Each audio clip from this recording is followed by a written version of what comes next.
자, 그러면 제가 대표님께 이런 질문 드리고 싶습니다. 구조적으로 성장하는 섹터는 도대체 무엇일까? 많은 분들이 갖고 계신 대표적인 질문입니다. 이름하여 대표님께서 강조하고 계시는 초성장주 아닙니까? 예. 그 초성장주 도대체 무엇일까? 한번 예. 여쭤보도록 하겠습니다. 초성장주 그러니까 회사마다 다르겠지만요. 네. 기준을 나름대로 정해봤어요. 그게 매출액이 보통 이익을 보죠. 예. 네. 근데 이익은 전 좀 더 단기 관점인 것 같아요. 네. 이익은 뭐 상황에 따라 굉장히 크게 바뀔 수 있습니다. 그런데 좀 구조적으로는 전 회사가 레벨업이 되고 달라지고 커져야 된다 생각해서요. 네. 매출액을 봐야 될 것 같아요. 네. 근데 보통 저희도 공부할 때 이익 리비전 보잖아요. 예, 보통 이익입니다. 왜냐하면 주가에 당장 반응이 이익이니까요. 그럼요. 근데 좀 초성장주를 보려면 매출의 상향을 봐야 될 것 같아요. 네. 그리고 매출이 1년에 한 20-30% 전년 대비 이상 상승하면서 그러면 거의 경제 성장률이 10배가 넘거든요. 네. 매출이 30% 상장하면서 그거를 좀 다년간 유지할 수 있으면 제가 생각하는 초성장주인 것 같아요. 그러려면 사실 굉장히 큰 판이 바뀌고 큰 틀에서 수요가 늘어나거나 우리가 뭔가 다른 기업과의 경쟁력에서 좀 압도적으로 다른 좀 게임 체인저가 될 정도가 돼야 발생합니다. 일반 기업이 아주 작으면 가능하지만 규모가 어느 정도 있을 경우에 연 10% 성장을 유지하는 건 굉장히 어려워요. 특별한 이유가 없으면 잘 안 됩니다. 네. 그렇기 때문에 저희는 그러니까 이런 기업 20-30% 유지할 수 있다? 이렇다면 뭔가 한번 봐야 될 것 같아요. 공부를 해야 되고요. 그다음에 이 회사들이 거기다가 플러스로 연중에 이미 높은 성장률 베이스를 더 높여간다. 이런 기업도 분명히 있거든요. 올해 20% 성장할 줄 알았는데 연말에 보니까 40-50% 성장한 기업도 있어요. 이건 중간에 업데이트하면서 알 수가 있어요. 그렇죠. 저희가 뭐 비공개 정보가 아니고 세상에 공개된 정보가 상향하는 그 모습을 보일 수 있거든요. 네. 그런 기업들을 찾아내면 더욱 금상첨화의 이제 초성장주를 발굴할 수 있을 것 같습니다. 네. 초성장주를 발굴하는 가장 기본이 이익이 아니라 매출액이다라는 그 커멘트고요. 그리고 그 매출액이 예를 들어서 매년 10%씩 증가한다. 혹은 기존의 컨센서스보다도 더 큰 속도로 성장한다. 이런 기업들이 관전 포인트가 되겠네요. 예, 맞습니다. 자, 그럼 여기서 제가 토론자로서 또 코멘트를 드리면 이익보다 매출액에 집중하는 것은 어쩌면 성장주의 하나의 이렇게 표현해 볼까요? 덕목이다. 왜냐하면 이익이 아닌 매출액은 결과적으로 어쩌면 극단적으로는 이익이 안 나더라도 이익이 난 것에 대한 재투자라든가 공격적인 투자를 하고 있는 기업의 성격이 강하니까 이익이 좀 덜 나더라도 매출액이 급격히 늘고 있다라는 것은 그만큼 일어나는 그 매출액이나 이익을 재투자하거나 적극적인 공격적인 R&D 투자를 하고 있다라는 반증도 되니까 성장 여부를 좀 판단할 때는 이익보다는 매출액을 중심으로 판단해야 된다라는 예, 맞습니다. 네. 정말 정리를 해주세요. 아닙니다. 제가 올해 예. 그런 회사를 봤던 회사가 예. 작년부터 말씀드릴게요. 작년에는 스포티파이였어요. 네. 스포티파이라는 회사가 굉장히 유명하잖아요. 네. 음원 쪽에서는 점유율이 엄청나게 높죠 이미. 그렇죠. 그런데도 매출이 늘고 있었는데 처음엔 주가 반응이 없었어요. 네. 근데 전 그럴 때 그 회사에 주목을 해야 된다. 네. 왜냐하면 이 회사는 지금 많은 투자를 하고 있고 당장 구조정도 하고 있었어요. 구조정도 하고 있지만 이 회사가 계속 매출이 늘어나고 결국 수익화를 하는 단계에 들어가면 이미 고객을 확보했을 때 추가적인 비용이 굉장히 적은 구간이 분명히 오거든요. 그러면서 이익이 크게 돌아서는 구간이 온다 했는데 스포티파이가 매출을 높이는 동안 주가가 처음에 반응하지 않았지만 나중에 이익이 전환하는 순간부터 엄청나게 주가가 심하게 많이 올랐거든요. 그렇죠. 그런 것을 볼 때 우리가 먼저 이 회사를 매출액에서 잡아냈으면 이후에 주가 상승을 온전히 누릴 수 있었던 거죠. 올해 말씀드렸던 회사는 로블록스가 있습니다. 로블록스는 아직도 그러니까 먼저 스포티파이는 되었다고 말씀드린 게 이익이 났고요. 로블록스는 아직도 안 납니다. 꿈이 너무 커요. 그 게임을 하고 있는 그 게이머의 수가 1억 명이 이게 막 이렇게 하거든요. 1억 명이 하고 있으면 뭐 다른 기업들에 비해서 엄청나게 큰 건데 이래서 뭐 3억 명을 막 얘기하면서요. 아직도 이 게임에서 필요한 AI 투자를 많이 하고 있어요. 그러니까 이 회사는 예를 들어서 그 게임을 아주 쉽게 이 안에서 인 게임으로 만들 수가 있습니다. 어린 친구들이 많이 하잖아요. 로블록스를. 근데 그 10대의 친구들도 전문적인 이런 뭐 코딩과 개발 기술을 배우지 않았어도 여기서 쉽게 게임을 만들 수 있게 만들어놨어요. 네. 근데 이렇게 만든 게임들이 지금 실제로 매출도 발생시킵니다. 이런 과정에 있어서 이 매출액 성장 그리고 이 회사의 미래 매출을 예상하는 그 예약이라고 할 수 있는 회사 예약이란 말을 써요. 그 로벅스 사는 거. 네. 예, 그 로벅스 그 안에서 쓰는 게임 돈을 사는 거는 막 늘어나고 있는데요. 네. 이익은 여전히 큰 폭의 적자예요. 그렇지만 이런 회사들 같은 경우에 좀 미리 좀 봤으면 올해 초부터 이렇게 계속 미리 봐오면 나중에 분명히 그 회사가 커진 만큼 돌아설 때 한 번의 이익을 크게 낼 수 있다. 네. 영원히 이익이 안 나는 회사에 투자해도 된다는 아닙니다. 네. 나중에 이익이 많이 날 거기 때문에 네. 이 매출이 커지고 회사를 사이즈를 키우는 회사들을 지금 주목해야 된다. 이런 말씀 감사합니다. 그러면 대표님께서 주목하고 계신 그 구조적 성장 섹터 여기에 만약에 뭐 작은 규모로 좀 코멘트를 드린다면 1,000만 원을 투자한다. 그러면 1년 후에 얼마가 될 것이다. 이렇게 코멘트해 주실 수도 있을까요? 저는 결국은 큰 틀로 볼 때는 네.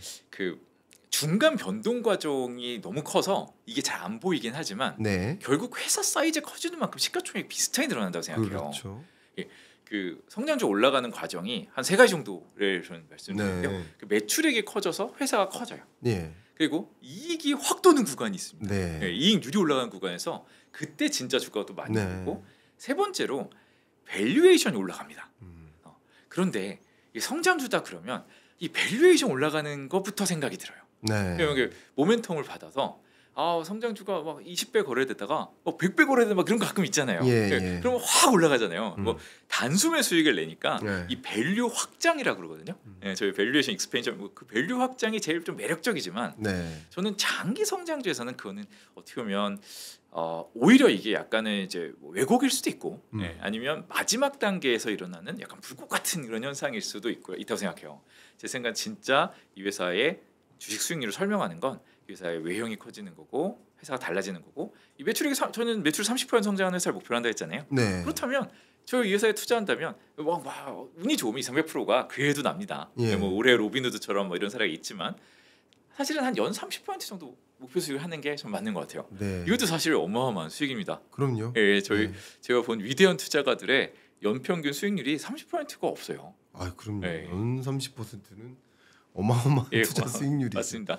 아마 우리 대표님께서 운영하고 계시는 에픽 투자 1임 이 회사와 함께하면 연 30%씩 또 기회를 가져갈 수도 있지 않을까 하는 뭐 재밌는 코멘트 좀 드리고요. 또 대표님께서 지금 기획하신 교육 과정이 있지 않습니까? 그 교육 과정에 우리가 좀 공부를 좀 해보면 이런 소위 구조적 성장 섹터 좀 같이 고민하고 할 수 있는 기회가 오는 걸까요? 네. 제가 저희가 생각한 교육 과정에서는 제가 보면 리딩을 하시는 분들 굉장히 많은 것 같아요. 그리고 이제 당장 어떤 회사를 이렇게 딱 이렇게 얘기해서 우리 목표가가 얼마고 이렇게 얘기하면 확실히 관심을 빨리 끌 수 있겠지만 저는 목표가가 없는 투자라고 말씀드려요. 그 목표가가 얼마냐 이런 게 굉장히 많아요. 근데 목표가라는 건 제가 이 기업의 미래를 알고 있다는 거죠. 주가의 관점으로 접근하는 것 같아요. 그렇지만 저는 주가의 관점은 제가 물론 생각은 있으나 맞출 수는 없다고 생각해요. 그건 좀 그걸 맞출 수 있다는 건 오만인 것 같고요. 단기 관점이 아니라 정말로 이 회사를 같이 공부해보자, 산업을 같이 공부해보자, 그리고 이 투자에 대한 철학과 방법론을 같이 공부해보자는 관점입니다. 그리고 당연히 회사를 예시를 들어서 이런 회사들이 앞으로 저희가 보는 틀 안에서 맞고 숫자적으로도 맞고 이런 비즈니스의 방향도 맞고 경쟁력도 맞다 이런 회사들을 제시해 드리면서 같이 공부를 해보는 겁니다.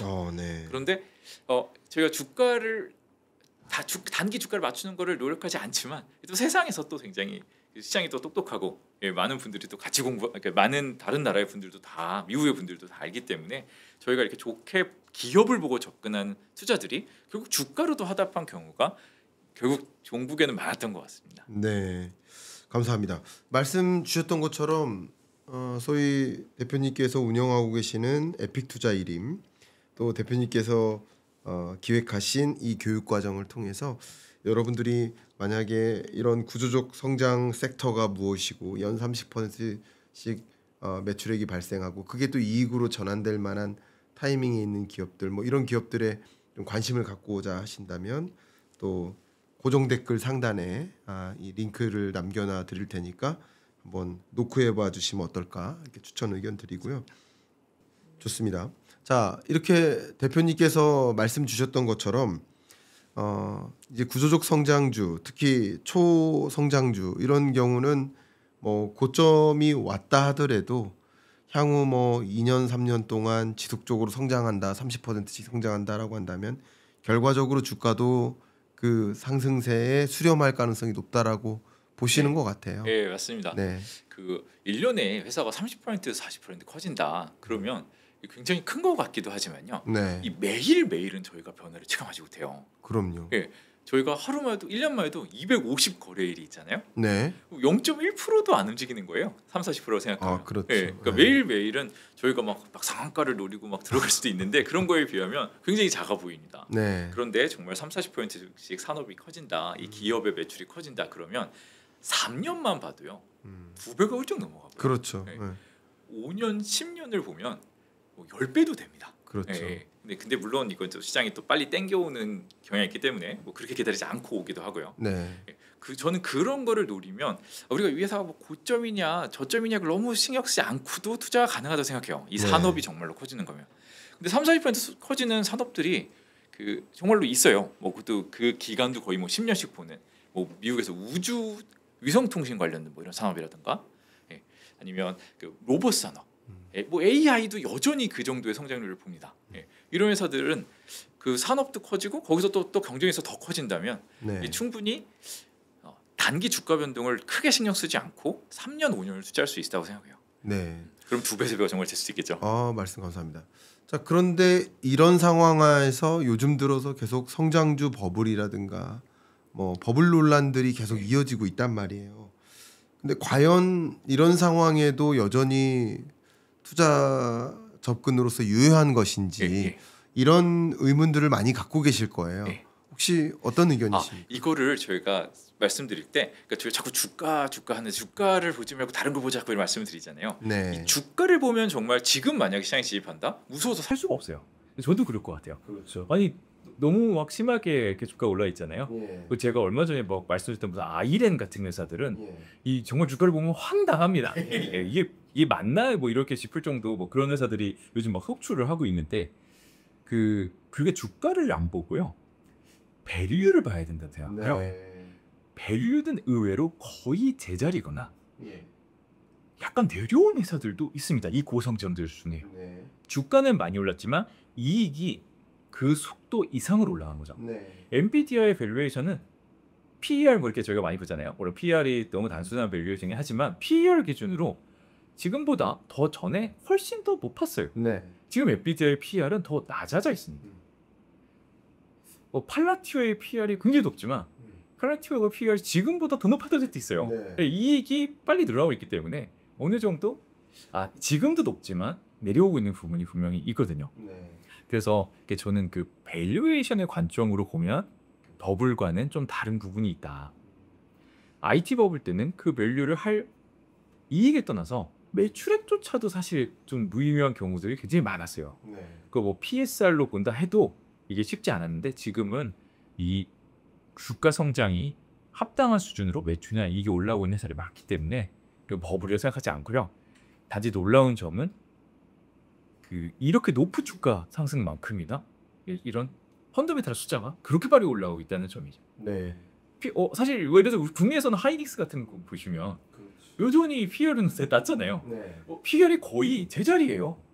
주가와 이익만 같이 올라갔습니다. 그래서 버블이라면 이 주가와 이익이 같이 올라가다가 어느 순간 주가가 이렇게 올라가면서 PER이 치솟는 날이 올 거예요. 그럴 때는 저희도 좀 조심해야 될 수 있습니다. 그런 거는 아직 안 보입니다. 말씀 감사합니다. 그러니까 일종의 버블 논란을 가지고 우리가 논할 때 코스피가 이렇게 정점에 달았다.